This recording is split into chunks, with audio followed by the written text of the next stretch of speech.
Amen. Amen. Et je vous propose une lecture qui ne sera pas facile, qui peut peut-être nous paraître dure, brute, mais qui est salutaire et qui est bonne. C'est dans l'Apocalypse de Jean, au chapitre 3 et au verset 14. C'est Jésus qui parle à l'église de Laodicée, une église dans un état assez lamentable, qui se croit bien, mais que Dieu reprend. Et Jésus dit, je reprends et je châtie tous ceux que j'aime. Quand Dieu nous reprend, c'est toujours avec amour.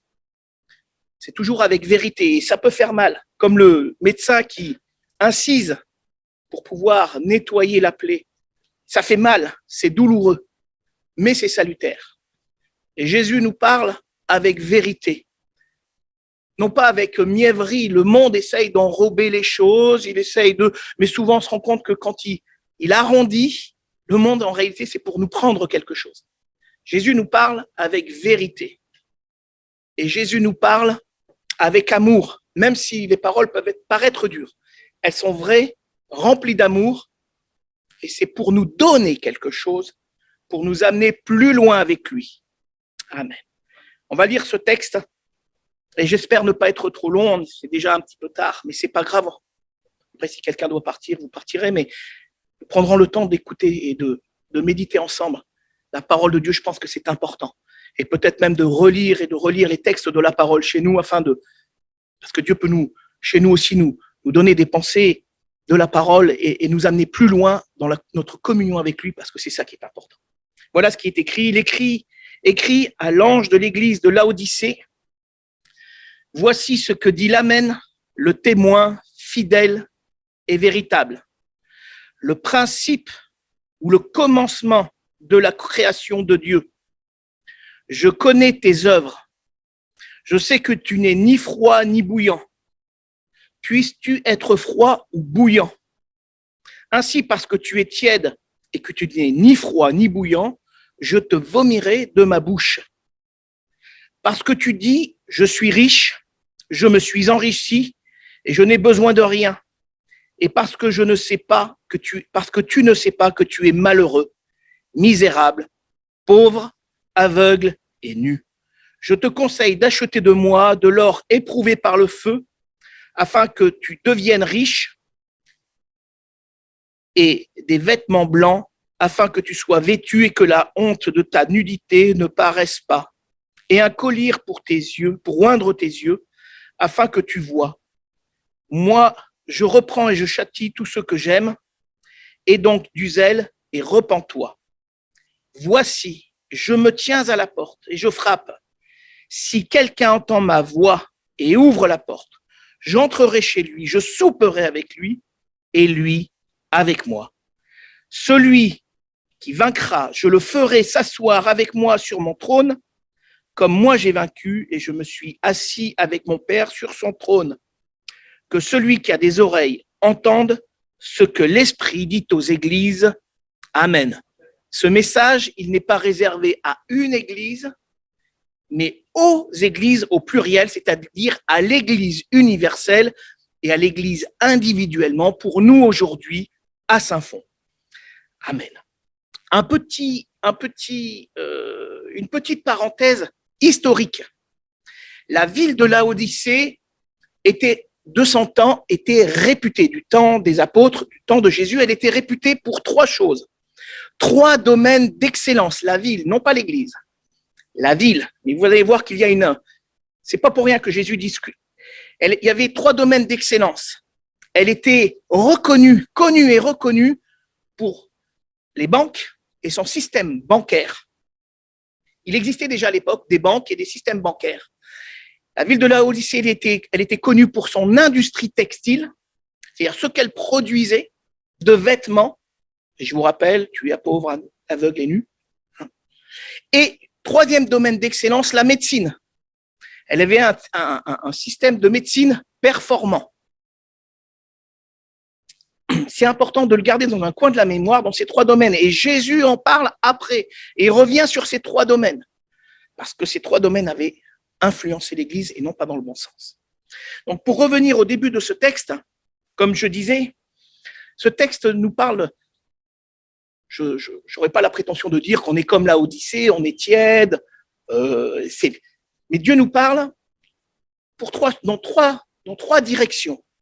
Première direction, peut-être que quelqu'un aujourd'hui est tiède, peut-être que quelqu'un s'est éloigné, s'est refroidi, il a perdu un peu de sa communion avec Dieu, et je crois que ce texte est pour lui, mais il n'est pas que pour lui.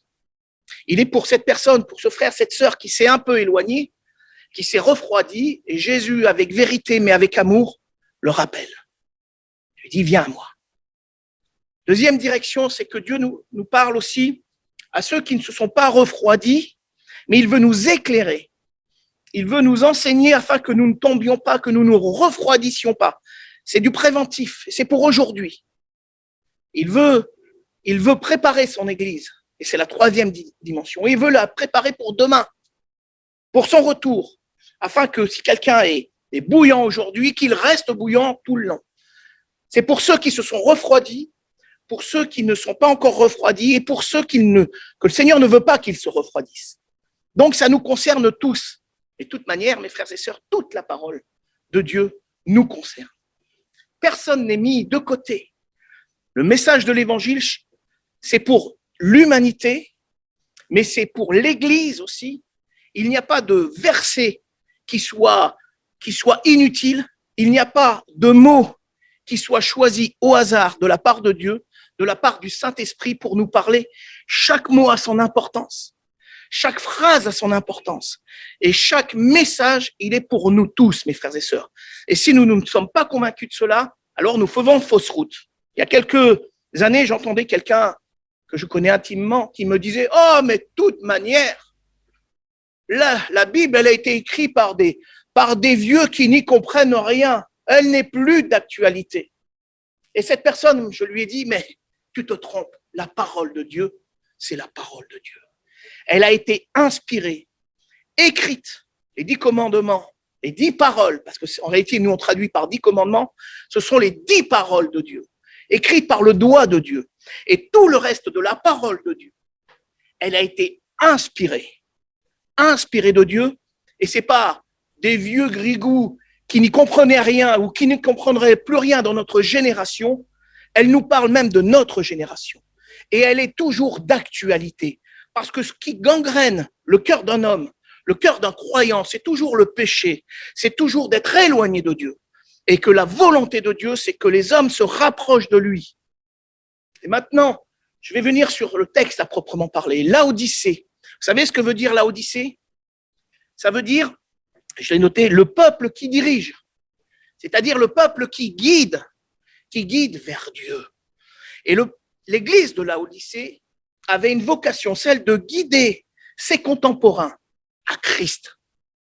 Et force est de constater, quand on lit ce texte, qu'ils se sont trompés, qu'ils se sont refroidis, qu'ils se sont éloignés et qu'ils n'ont pas assuré la vocation, la mission que Dieu leur a donnée. Et mes frères et sœurs, nous avons la même mission. Nous aussi, le peuple de Dieu, nous avons cette vocation de guider nos contemporains, nos familles, nos amis, nos collègues de boulot, de les guider à Christ. Ne nous y trompons pas. Si nous nous refroidissons, cette mission sera prise par un autre. Mais cette mission a besoin d'être menée. Et nous avons besoin, et Dieu veut nous associer. Dieu n'a pas besoin de nous. On y reviendra. Dieu n'a pas besoin de nous, mais par contre, il veut nous associer à son plan de salut. Et Dieu nous confie la mission de guider les âmes à Christ. Alors mes frères, prenons courage ce matin, relevons la tête. Nous avons une mission, celle de guider nos amis, nos contemporains, nos familles, nos cousins, nos voisins, nos ennemis même, de les guider à Christ. De les guider à Christ. Alors ces paroles peut-être paraître un peu dures, mais elles sont vraies, parce que le plan de Dieu est bien plus grand que nos petits sentiments personnels de frustration, parce qu'on se fait reprendre par Dieu. Dieu nous reprend parce qu'il nous aime et parce qu'il aime l'humanité et qu'il veut se servir de nous pour que des âmes le rencontrent lui. Nous ne pouvons pas les sauver. Notre mission, ce n'est pas de les sauver, mais c'est de les mener à Christ. C'est pour ça que l'apôtre Paul disait, il voulait que toutes les pensées captives soient amenées à Jésus-Christ. Et nous aussi, nous devons avoir ce sentiment de vouloir emmener à Christ tous ceux qui ne le connaissent pas. Et ça, c'était mon introduction. Mais revenons à ce texte au début, que dit au verset 14, « Voici ce que dit l'Amen, le témoin fidèle et véritable, le principe ou le commencement de la création. » On peut être surpris, je ne sais pas si vous avez compris, mais c'est de Jésus-Christ qu'il est parlé. L'Amen, c'est Christ, le véritable, le fidèle, le commencement de la création, c'est Christ. Et on va s'arrêter un petit peu sur l'Amen. Amen, ça veut dire qu'il en soit ainsi. C'est la volonté de Dieu. Et l'Amen personnifié, c'est Christ. C'est Jésus-Christ qui parle, et Jean là nous parle de la divinité de Christ. Il est l'accomplissement de la promesse de Dieu, de la promesse de salut pour l'humanité. Jésus nous révèle Dieu. Et je vous rappelle, quand on lit l'Apocalypse de Jean, le but de l'Apocalypse de Jean, c'est pas de prévenir, de nous annoncer l'avenir, parce qu'il est marqué dans les premiers versets, Apocalypse de Jean, révélation de Jésus-Christ. C'est de nous révéler la personne de Jésus-Christ dans tout l'avenir de l'humanité, jusqu'à son retour, jusqu'après le millénium, jusqu'au jugement dernier, c'est de nous révéler Jésus-Christ. C'est pour ça que Christ parle, il est l'Amen, celui qui est venu accomplir la promesse de salut pour l'humanité et la promesse de fidélité, une promesse vraie. Il est le fidèle. Alors vous allez dire, Jésus-Christ est fidèle envers nous, c'est vrai, on le reconnaît. Non, avant d'être fidèle envers nous, il est d'abord fidèle à Dieu, son Père. Et si vous vous rappelez, pendant son ministère terrestre, Jésus prenait du temps pour être dans la présence de Dieu. Pendant que les disciples vaquaient à d'autres occupations, voire même qu'ils dormaient, la Bible nous dit que Jésus montait sur la montagne pour être dans la présence de Dieu. Il savait que être dans cette communion profonde, intime avec le Père était indispensable. De la même manière, il nous montre la voie de cette communion indispensable, vitale. Elle est plus que nécessaire, elle est vitale. Pourquoi Jésus a pu aller jusqu'à la croix? Parce qu'il était en communion avec le Père. Et c'est ce qu'il a fait le plus souffrir. Quand il dit « Mon Père, pourquoi m'as-tu abandonné ?» Il était séparé à cause de nos péchés, il portait nos péchés. La Bible nous dit que Dieu s'est détourné de lui à cet instant précis parce qu'il portait le poids du péché de l'humanité, et le mien et le tien, mon frère, ma sœur. Mais il nous montre, il nous a ouvert une voie. Le voile du temple a été déchiré pour que nous soyons en communion avec le Père. Non pas une fois par an comme le souverain sacrificateur, mais que tous les jours, nous puissions être en communion avec lui. Vous imaginez le privilège que nous avons? Et ça, l'église de Laodicée l'avait perdu. Jésus les reprend. Pourquoi? Parce que la communion avec le Père était rompue. La communion avec le Fils était rompue. Ils s'étaient détournés et ils avaient préféré les choses matérielles. On va y revenir. Donc, nous avons besoin d'une communion profonde tous les jours, de rentrer dans le lieu très saint, dans la prière, dans la louange, dans la lecture de la parole, d'être en communion avec le Père pour mieux le découvrir et faire la même expérience que Moïse, que la gloire de Dieu se révèle en nous, qu'elle consume tout ce qui ne va pas et que nous puissions revenir avec un regard rayonnant. Ce que nous dit la Bible, Moïse était obligé de porter un voile et le voile demeure pour les Juifs. Ils ne comprennent pas. Mais la gloire de Dieu, c'est Christ, il est en contact, il rayonnait. Quand la Bible nous dit que quand on tourne les regards vers lui, on est rayonnant de joie, et ça dépasse la joie simplement d'être content, d'être satisfait, mais parce que cette joie, elle nous transporte jusque dans l'éternité. Elle nous permet de tenir jusqu'au bout, parce que nous ne marchons pas sur nos forces, mais nous marchons sur la foi en Jésus-Christ, et ça nous tient jusqu'au bout. Mes frères et sœurs, je ne sais pas vous, mais moi, je veux tenir jusqu'au bout. Et actuellement, on peut dire que c'est dur, mais ça ne va pas aller en s'améliorant, ça ne va aller en se dégradant, parce que la société, ça part à volo. Dans tous les domaines, on a beau faire des progrès technologiques, une médecine fabuleuse, on arrive à soigner certains cancers ou la plupart des cancers, on arrive à soigner de plus en plus de maladies, mais il y a toujours de maladies nouvelles qui sortent et qui sont encore plus terribles que les premières. Mais ce n'est pas ça qui nous réjouit. Ce qui nous réjouit, c'est d'être réconciliés avec Dieu et de marcher avec lui, de pouvoir rentrer dans la présence de ce Dieu merveilleux qui a tout créé. Et il me fait la grâce tous les jours de me recevoir et de passer du temps avec moi, si je veux bien passer du temps avec lui. L'église de Laodicée, on se rend compte qu'ils ont perdu ce lien. Ils ont gardé une apparence de piété. C'est pour ça qu'ils disent « Ah, mais je suis riche, je me suis enrichi ». Ils n'ont pas compris que la richesse, ce n'est pas la richesse matérielle qui est nécessaire. Une église, aussi opulente soit-elle, elle n'a pas besoin de cette richesse matérielle, elle a besoin de cette richesse spirituelle qui vient de Dieu. La révélation de la parole de Dieu. C'est de recevoir cette communion, cette présence. Parce que la plus belle la plus grande des richesses, c'est la présence de Dieu.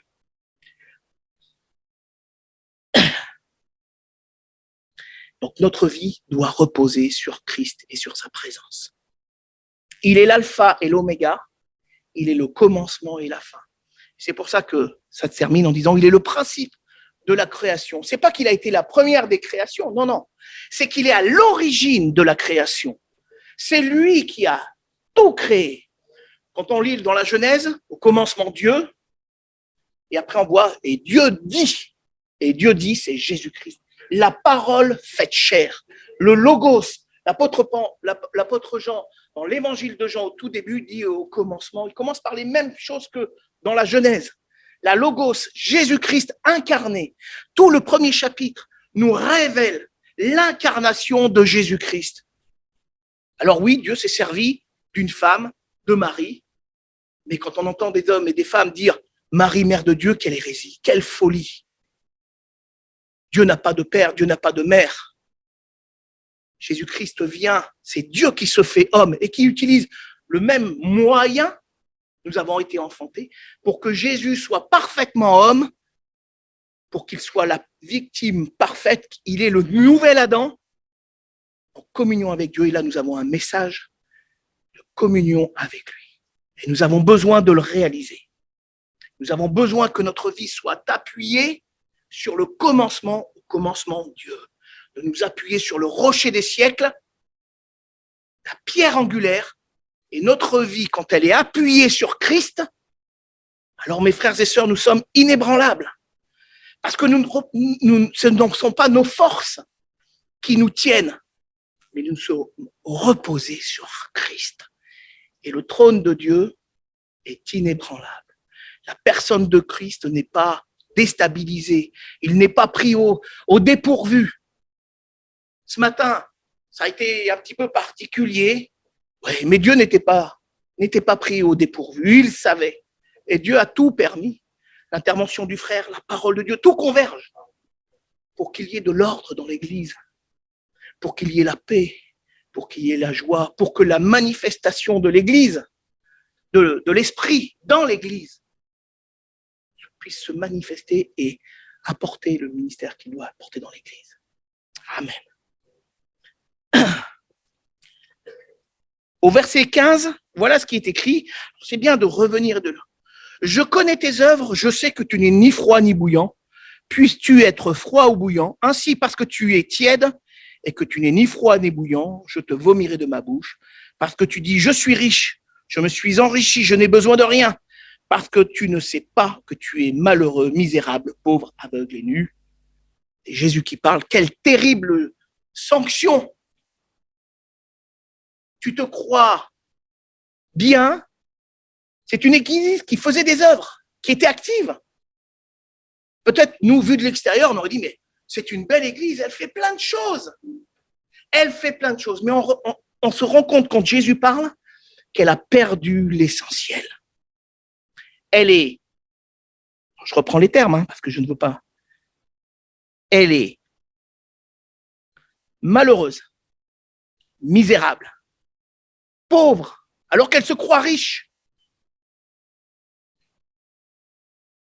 aveugle et nue. Et ça m'interpelle. Ça m'interpelle. Elle se croit riche et elle est pauvre.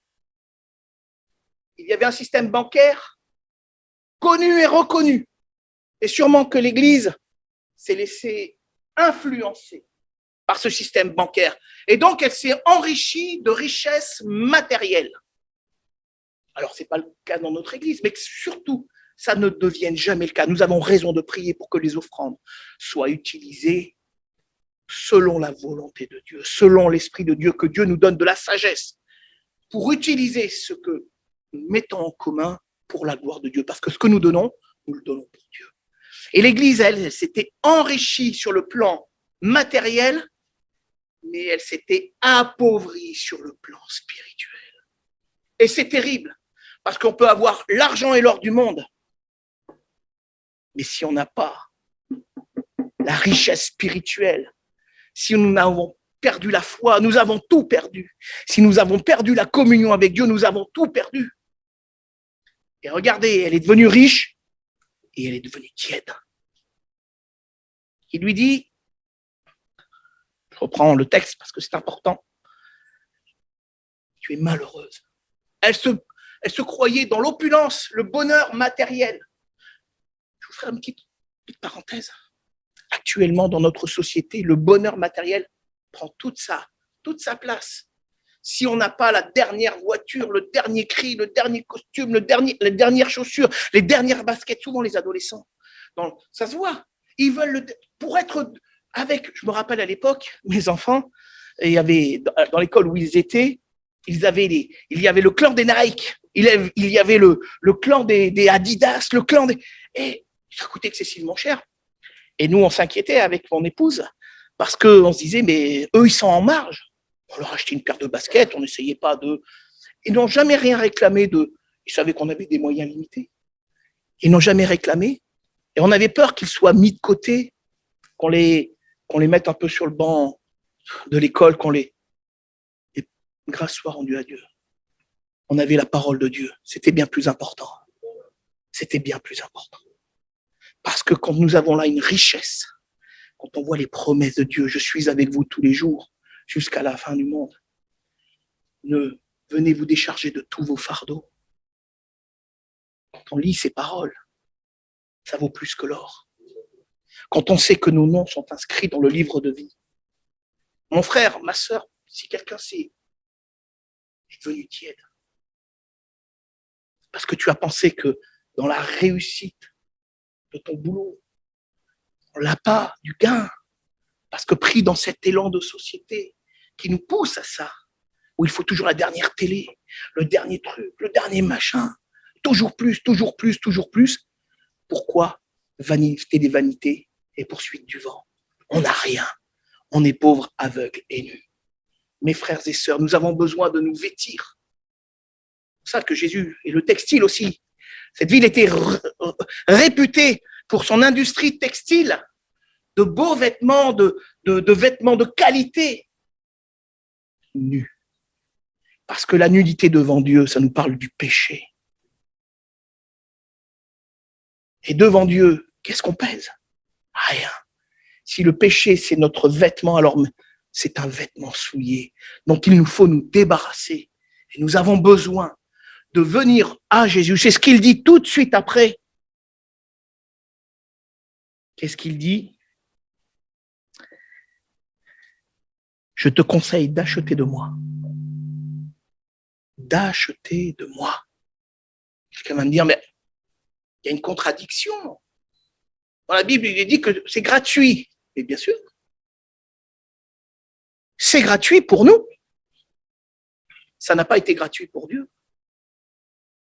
Parce que tout ce que nous avons gratuitement, le salut, la communion avec Dieu, le Saint-Esprit, ça a coûté. Et il y a un prix. Et le prix à payer, ça a été Christ qui l'a payé. En venant sur la croix. C'est en mourant sur la croix, le prix a été payé. J'ai entendu il y a quelques temps une vieille doctrine qui dit que Jésus a payé la rançon au diable en mourant sur la croix. Mais quelle hérésie! Jésus a payé le prix du péché, le prix de notre désobéissance, le prix du salaire. Parce que sans effusion de sang, il n'y a pas de pardon. Et en mourant sur la croix, la dette a été payée. Elle n'a pas été payée au diable ou à qui que ce soit, mais elle a été payée. Et nous avons été justifiés. Nous avons besoin de nous vêtir d'un vêtement de justice, d'un vêtement pur, d'un vêtement blanc. Nous avons besoin que nos robes, spirituellement parlant, nous les trempions dans le sang de l'agneau. Nous avons besoin de porter en nous la justice de Dieu. Non pas la justice des hommes, qui est aveugle, qui ne voit rien, qui ne tient pas compte de ce qu'elle veut, mais qui n'est pas juste. Mais la justice de Dieu, c'est la vraie justice. Parce que la justice de Dieu, elle trouve son accomplissement avec Christ en mourant sur la croix. Et il lui dit, tu as besoin d'acheter de vêtements, d'acheter un collier, parce que cette église de Laodicée ne voyait plus les choses selon Dieu. Ça nous parle du Saint-Esprit. Cette onction que nous avons besoin de recevoir, mes frères et sœurs.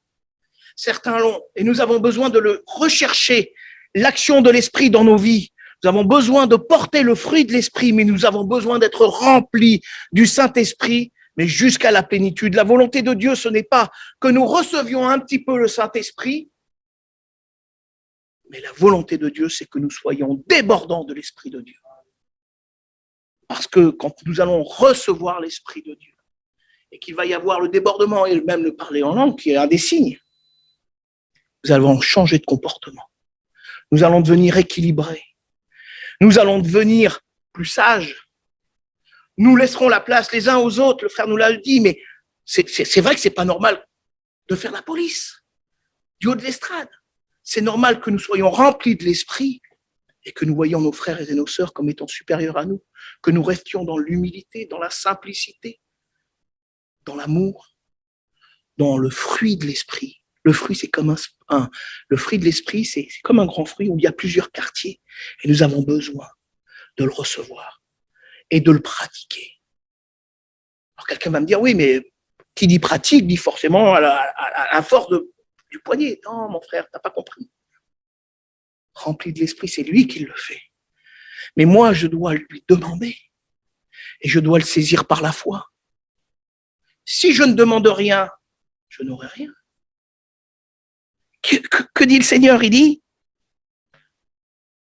je n'ai besoin de rien. Si je n'ai besoin de rien, je ne demande rien. Mais si je pense n'avoir besoin de rien, combien je suis grandement dans l'erreur. Nous avons besoin de tout. Nous avons besoin de la sagesse et nous avons besoin que cette sagesse grandisse. Nous avons besoin de l'esprit. Nous avons besoin de faire encore plus de place. Mais nous ne pouvons pas y arriver par la force de nos bras, par notre volonté. Nous devons prier, nous tenir à genoux devant Dieu. Et dans sa présence, c'est pour ça que la communion est importante. Dans sa présence, il va travailler nos cœurs. Il va nous remplir de son esprit. Il va nous donner de l'intelligence, de la sagesse, du discernement, parce que nous avons besoin de discerner. Est-ce que vous remarquez combien l'église de Laodicée s'était laissée imprégner par l'esprit du monde de la ville de Laodicée? Alors, elle ne nous parle pas de fausses doctrines, mais ça aurait pu. Dans d'autres églises, il y a des fausses doctrines. Mais ils ont été perméables. C'est-à-dire que l'esprit du monde est entré dans l'église, que Dieu nous garde. Et si nous voulons avoir l'œil ouvert, nous avons besoin de l'action de la parole et de l'esprit pour garder l'œil ouvert et ne pas accepter que dans l'église rentre l'esprit du monde. Mes frères et sœurs, nous avons besoin de mener le bon combat. Je l'ai entendu dans les louanges, le bon combat de la foi, c'est un combat. Nous avons besoin d'être armés du bouclier de la foi, de l'épée de vérité, de la ceinture de la justice, de la cuirasse de la justice, de la ceinture de vérité, des chaussures le zèle que donne l'évangile, du casque du salut. Nous avons besoin de toutes ces armes-là. Un jour, on fera peut-être une étude là-dessus. Et nous avons besoin, mais tout ça, pour l'acquérir, c'est pas dans mon fauteuil, devant la télé. C'est pas en m'activant à faire ceci, cela, sans penser à Dieu. C'est dans la présence de Dieu que Dieu va nous qualifier, que Dieu va nous armer. Et c'est dans cette présence que nous avons à gagner, à remporter des victoires, à mener le bon combat. Le bon combat, c'est pas contre les puissants, c'est pas contre la chair et le sang. C'est avant tout contre mon cœur et de prier pour les autres. Ça fait partie d'un tout, la parole, l'esprit, la prière. Et nous allons devenir de véritables combattants. Quand on voit la vie de Paul, la vie de l'apôtre Jean, de ces hommes de Dieu, qui ont été de véritables combattants, parce qu'avant tout, ils étaient à genoux. Parce qu'avant tout, ils prenaient du temps dans la présence de Dieu, dans cette présence merveilleuse, bénie.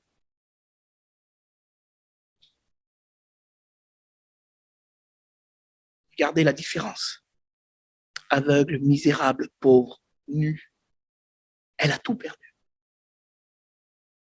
Jésus la reprend. Jésus dit, je reprends et je châtie. On est bien loin, dans la parabole de Jésus, dans l'évangile de Matthieu, verset 25, quand il dit, son maître lui dit, c'est bien, bon et fidèle serviteur. Tu as été fidèle en peu de choses, je t'en confierai de beaucoup. Entre dans la joie de ton maître. On est bien loin de ce verset. Et frères et sœurs, je ne sais pas vous, mais moi, je veux que Jésus puisse me dire, non pas par orgueil, mais entre dans la joie de ton maître. Je veux connaître cette joie de Dieu. Et cette joie de Dieu, elle ne se connaît pas, elle ne se reçoit pas devant un film, devant un livre, ou devant que sais-je qui pourrait nous réjouir pour un peu de temps. Mais cette joie, elle se reçoit dans la présence de Dieu. Dans la présence de Dieu.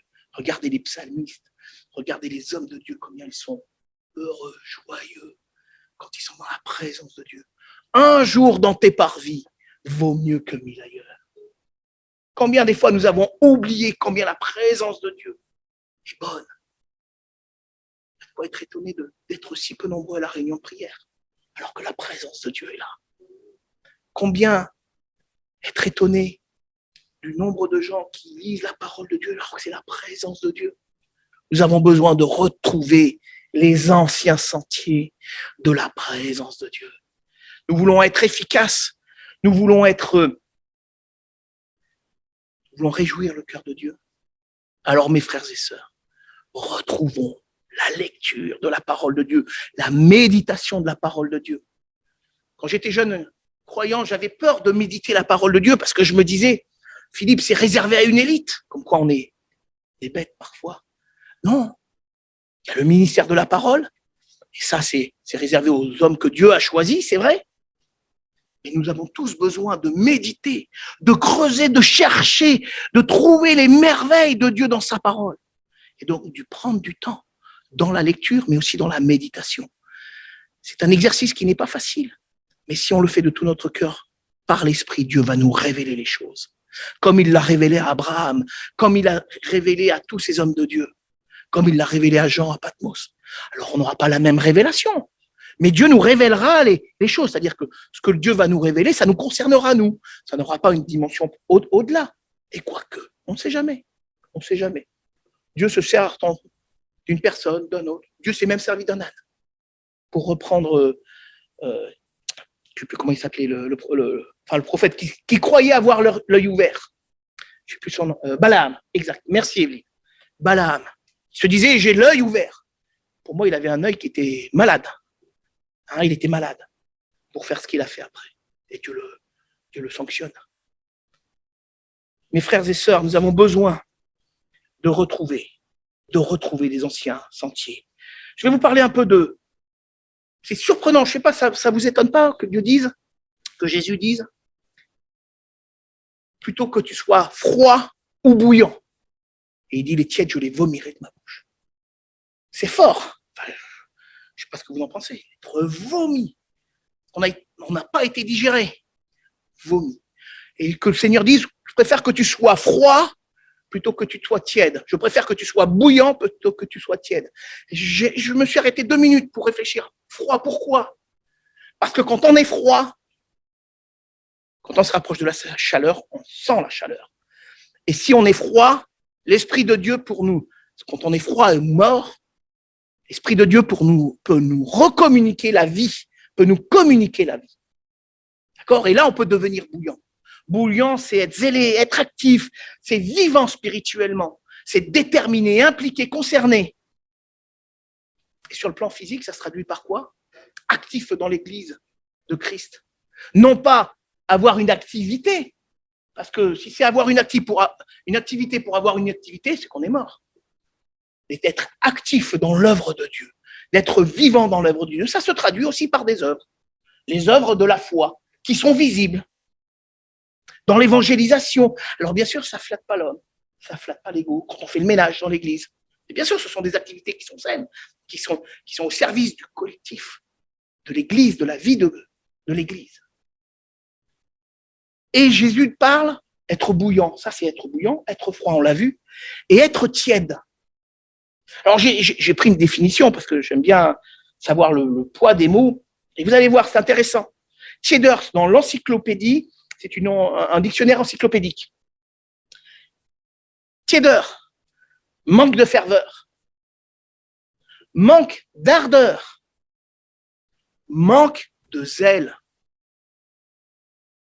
peu actif, mou, démotivé et pas d'engagement. Ça nous parle. Ça nous parle. Je suis comment, moi, ce matin? Alors, mes frères, ne croyez pas, n'ayez pas une fausse opinion de moi. Je ne suis pas meilleur que vous. Je ne suis pas bouillant. Mais quand la parole de Dieu, elle nous parle, elle nous reprend tous. Et je ne fais pas exception. Parce que Dieu, c'est un Dieu de progrès. Un Dieu qui bouge, qui est en mouvement parce qu'il y a la vie. Rappelez-vous l'homme de Dieu qui vient prophétiser sur l'autel. L'autel se fend, il y a une prophétie de Dieu.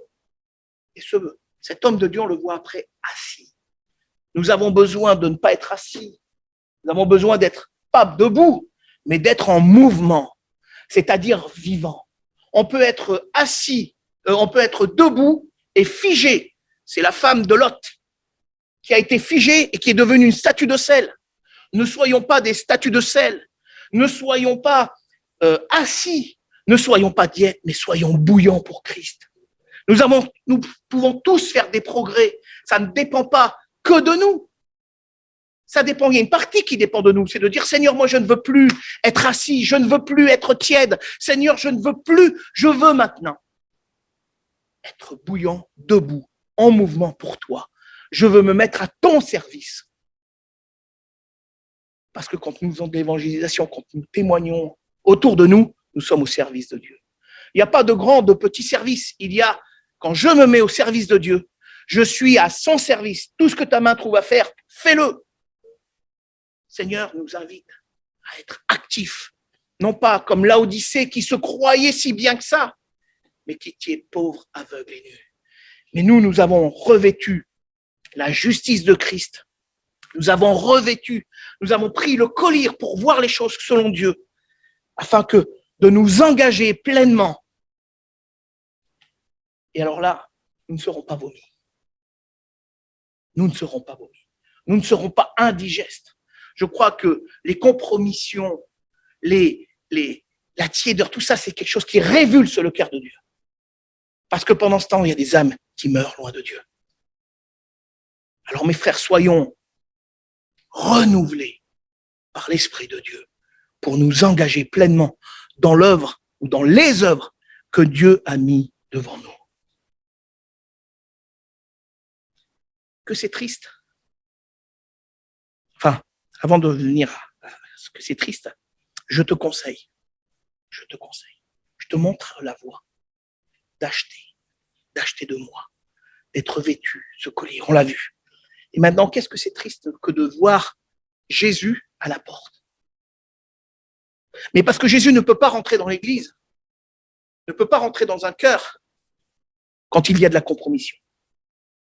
Quand on accepte les compromis, quand on ne fait pas les choses selon Dieu, c'est pas possible. Mais il nous invite, et je crois que ce matin, il nous invite à sortir de nos habitudes. Je me tiens à la porte et je frappe. Ça nous parle de l'église de Laodicée, mais ça parle aussi de notre cœur. Jésus frappe à la porte de mon cœur. Il frappe à la porte de ton cœur, mon frère. Et il te dit, sors, viens dehors avec moi. Sors de tes compromis. Sors de ton habitude, de tes mauvaises habitudes. Sors de ton formalisme religieux, de tes petites habitudes. Tu te dis, ah mais moi de temps en temps je pense un peu, de temps en temps je pense un peu à Dieu, c'est suffisant. Non, ne regardons pas les stéréotypes que nous offre le monde, mais regardons ce que nous offre la parole de Dieu. Seigneur nous invite à sortir de nos habitudes et de nos mauvaises habitudes. Je le répète parce que c'est important. Afin que nous retrouvions une communion avec lui. Afin de retrouver le premier amour. Le premier amour. Quand on s'est converti, on était bouillant. On voulait. Quand je me suis converti, j'aurais passé mes journées entières dans l'église. Et je me disais, ça serait bien qu'il y ait des réunions tous les jours de la semaine. Je n'avais pas compris. C'est pas l'église qui est importante, c'est la présence de Dieu. De retrouver la prière à la maison, de retrouver la lecture de la parole à la maison, de retrouver le témoignage, de témoigner à ceux qui nous entourent, ceux que Dieu placera sur notre chemin. Pensez à Philippe avec l'Éthiopien. Dieu le déplace, il dit tu vas là. Et quand il va là, l'Éthiopien il passe, il lui parle de l'évangile. Nous avons tous des rencontres fortuites, mais que Dieu a prévues. Retrouvons l'évangélisation de ceux qui nous entourent. Retrouvons l'amour de nos ennemis. C'est pas facile. Le pardon de ceux qui nous ont blessés. Retrouvons les anciens sentiers de la parole qui nous mènent à Dieu. Retrouvons cette communion forte avec lui. C'est pas inaccessible. Ça dépend si je veux le faire ou pas. Dieu est toujours le même. La Bible nous dit Jésus-Christ est le même hier, aujourd'hui, éternellement. Mes frères, il n'a pas changé. Il est toujours disponible. La tente est toujours dressée. Nous pouvons toujours monter sur la montagne spirituelle de la présence de Dieu. Nous pouvons rentrer dans le saint temple de Dieu. Nous pouvons être assis dans les lieux célestes avec Christ. Et c'est le temps que je vais y passer. Je vais essayer de prier pour me débarrasser de la prière.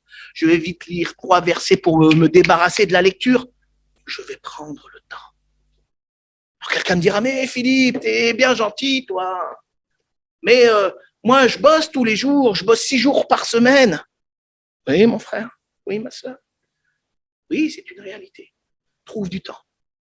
Moi, je me suis organisé mon agenda pour pouvoir le faire. Alors, je vais vous le dire, c'est pas un exemple à suivre, mais moi, je dors moins pour pouvoir prier.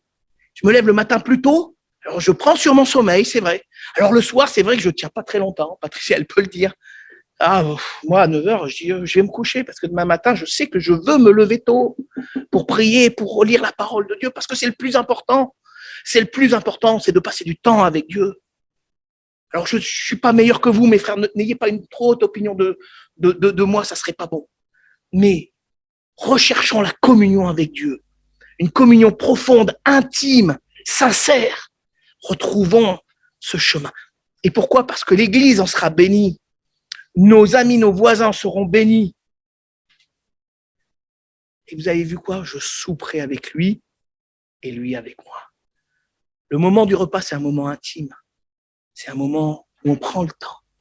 Dieu veut que nous prenions du temps avec lui, avec Christ, dans la communion, afin que nous soyons vivants, et non pas comme l'église de Laodicée, mais que nous retrouvions cette mission de mener les âmes à Christ, de guider peut-être même nos frères et sœurs qui sont dans des moments difficiles, qui ont l'impression que le ciel est voilé, de les emmener, leur dire, ne t'inquiète pas mon frère, on est une famille, on est solidaires, on se tient ensemble devant Dieu avec Christ, on te soutient dans la prière et on sera en bénédiction pour nos frères, nos sœurs, pour notre génération Que Dieu soit béni. Amen. Amen. Seigneur, mon Dieu, ta parole, elle fait du bien. Elle reprend, mais avec amour, avec vérité. Combien, Seigneur, nous sommes lents à comprendre, combien je suis bête et stupide de ne pas toujours comprendre ta parole, mais combien tu m'aimes. Tu reprends et tu châties ce que tu aimes. Et je sais que tu m'aimes. Et je sais que tu nous aimes. Alors, mon Dieu, viens par ton esprit, viens ancrer ta parole, que nous puissions prendre de nouvelles habitudes pour marcher avec toi, pour trouver du temps pour de la communion avec toi, pour être étroitement serré à toi, afin de tenir jusqu'au bout. Et qu'au jour où tu reviennes nous chercher, tu trouves la foi dans nos cœurs. Qu'au jour où tu reviennes nous chercher, tu nous emmènes et tu nous dises, entre dans la joie de ton maître. Mon Dieu, c'est ce que je veux pour nous tous.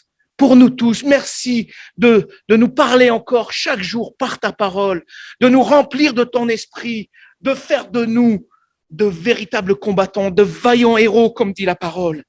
Merci, parce que je crois que tu veux le faire. Bénis encore mes frères et sœurs, bénis-nous tous, mon Dieu, afin que nous soyons debout pour le nom de Jésus-Christ, pour ta gloire, Père. Amen. Amen.